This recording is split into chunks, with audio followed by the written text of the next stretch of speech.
So I had two options again, and I was going to wait and see if one naturally came up, and it did. And I was thinking around the idea of being an advocate and advocacy. It's something I've thought about in my job and the way you operate in that space at times. And so I'd been thinking about, I actually found this in my notes from a while back, and it was thinking about an advocate is someone that speaks truth to power on behalf of the voiceless. And that is often what the role of an advocate will be. And I was just thinking around that idea of being an advocate and how there's positive and negative ways that you can go about doing it. And I often try to think about it from the sense of when speaking, the idea of speaking truth to power, whether, that's in a political sense or just in a social sense, or even in relational senses, within family dynamics or whatever it might be. Trying to, if it's in that sort of more political, social sense, working at how to sort of speak not so much to smear a leader or smearing the individual, but actually speaking truth to the power of the people that are in control of systems. And you may be speaking it to an individual because they have the influence over systems and decisions for those things. And so we really want to try and focus on how do we work against systems that we have set up that we can change to better serve us, rather than advocacy in the sense of let's just bag an individual and just attack the character of someone, which maybe that is the thing that needs to be spoken to, but making sure that we, as much as possible, I think, try to focus on how do we actually speak to the systems that we have in place, because they are the things that are at our mercy, the systems that we create for ourselves. And so if we can actually do that in a really powerful way, there's amazing things that you can do with that strength of advocacy. And it's a personality trait in certain people, and some people it might be a more learnt skill. I'm sort of a mixture of both. I sort of have an element of that to my personality. It was coming up in one of the personality traits that I have.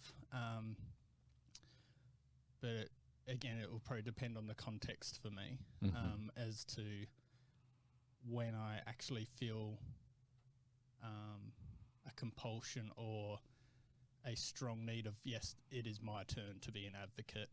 And like in my space, working with young people, getting them into education and employment, where it might come up for me is speaking to the different education systems and things like that, and identifying barriers for young people. And when you identify a barrier, for me, it's my responsibility to speak that truth, not that young person that doesn't understand the system at all. You can't leave them to try and navigate that.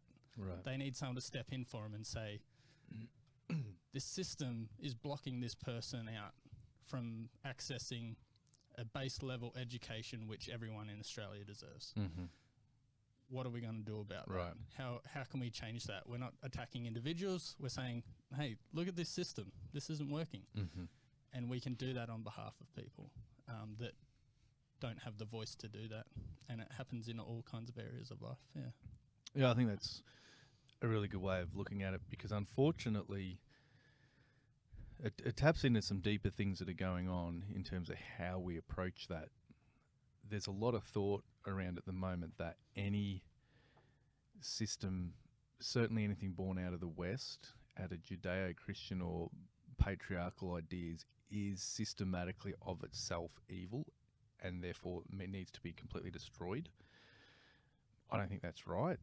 I think that there are definitely times when power is misused, and like you said, we need to be able to speak to that. But if it becomes this idea of, and you hear it like speaking truth to power, almost like that has to involve tearing down. It's like, well, maybe sometimes it's that corrupt that it needs to be torn down. But a lot of the good things that we currently enjoy have been born out of that system as well. And so maybe it's a reformation that happens slowly without destroying the individuals. And I think a really, really important question to ask is what do I do with my power? Or another word that we use for it these days is privilege. And a lot of people get really uncomfortable with that idea, especially people who have been hit around the head with it a lot. Yeah. And have maybe not understood the concept or have been attacked by people who misunderstand it. Because for me, privilege exists. Privilege and power exist. Yeah. They are just axiomatic in human interaction. You cannot completely remove it. They are part of what exists. So a big question is, what do I do with my power and what do I do with my privilege? Yeah. And I think that's a really important question to be asked. Like, Absolutely. how am I okay with truth being spoken to the areas that I hold privilege and power? What do I do with that privilege and power? And if all I'm doing is creating a paradigm where I'm trying to hold on to those things, it's very self-serving. Yeah. But in caring for others and serving others, I have to realise that at times there might even be a reduction in my privilege and power in doing that, and I've got to be so cool with that. I think part of the reason that people in positions of influence and power and privilege sometimes aren't really cool with relinquishing some of it is because the very people they're being asked to relinquish it to are attacking them, and it's adversarial. Yeah. Whereas if we can work together like you're talking about, going, system needs reforming. I didn't choose a lot of the privilege and power that I have. I didn't actually choose. Yeah. And I do, and that's why it's a privilege. Yeah. Right. Because I was born into it. Yeah. But it's a reality that I have it, and some of it, like when the idea that we're going to, this is again getting back to that where it's got to at the moment, that it's all wrong and it all needs tearing down. It's like you can't. You just can't. It's the way humans interact with one another. Yeah. You can bring it down to, all right, this is looks, physique. Yeah. Right? Some people just naturally, you walk into a room as a bloke who's going to be a leader. If you're 6.5 foot tall or you're 5.5 foot tall, automatically, right, there's something wide into the way that we operate. People look to the 6 foot leader first. Yeah. Right. Now, is that right or wrong? It's probably wrong, but okay, try and change it. It's innate. It's built into us. Now, over time, you can demonstrate that you're a good leader anyway. Yeah. Sporting prowess, looks. I mean, I can complain all I want. I'm just never going to be a model. That's just not a privilege I was born with. Yeah, in my eyes, mate. Now, and and again, I'm not saying that if it exists, just let it run rampant. Yeah. But let's not pretend that that's the issue. It's what we do with it and how we speak to it, and I can then project that onto political systems and people in authority over me, and I should. But maybe a more profound question to ask is, what am I doing with my privilege and my power? Yeah. And how am I okay for people to speak to me, speak truth to me? And am I willing to steward that in such a way that I know over time I might even be relinquishing some of it and relinquishing some of my privilege so that I can lift others up? And I think I should be okay with that. Yeah, and because this is in any form of power that we have, relational, political, social,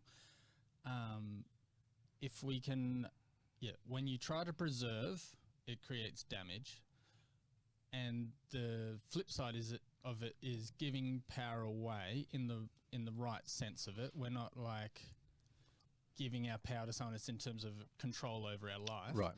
But when we're willing to let go of power, that's when it can actually build someone up, and that's when we're actually using our power. We're trying to lift people up. And in some ways, we're trying to take the people that may below us in terms of power, lifting them above us, trusting that if we can lift someone above us, we're just got to trust that they're going to use their power to keep lifting us up. Yeah. And then that's when you have a culture where we're all building each other up. But and I think there's a time to withhold power as well. There are some people and some ideas that I don't want to give power to. And we have that even in our political system. We choose this government and I'm not choosing that government. Yeah. And that's not a bad thing either. Yeah, it's the equalising balance so that power can be balanced, not running out of control with one person holding all the power, never giving it away. Right. And if they're self-serving, then... Right. So I don't want to be naive in this. When I say I have to be willing to at least look at myself and is there a degree of power or privilege I'm willing to relinquish in this particular situation, there are times when I'm going to say actually no, because I don't trust what's happening here, or I don't see the maturity to handle that well. and that's why, so it's complex. And the other thing I would say is it doesn't operate in a vacuum. You see, people who want to reduce all relationships down, and you hear this at the moment, that really all relationships, it's all power. It's all based on power dynamics. I just think no. It's not on its own. That's part of the story, but it's not the full story. There's also this amazing thing called love that I think human relationships are built on. And that's vital as well. So you can't just have this conversation about one element without also talking about other elements of what is involved and what's going on there. It's more complex than just this singular conversation of power. Yeah, absolutely. Even just in that idea of who you don't give power to, and how, like, that's where damage is done to young kids when they're given power that they're not ready to use. Like when a young child is relied on in the household to be looking after the parent or looking after extended family or the siblings, you know, and they're given this power that they're not ready to handle. And then they grow up with all kinds of complexes of, you know, like feeling that they've got to look after everyone and all that sort of thing. Like, so that's like the early beginnings of a power imbalance where someone's being given power that they weren't ready to hold, just as much as when someone's damaged by having power withheld from them. Yeah, that's really interesting. And isn't it, I guess then, so wherever I have power and privilege, it's why life needs to be done with good friends and people you can trust and family that can call you out if you're holding on to something you should be releasing, but help you reflect and realise, no, there's time where I do need to hold on to it.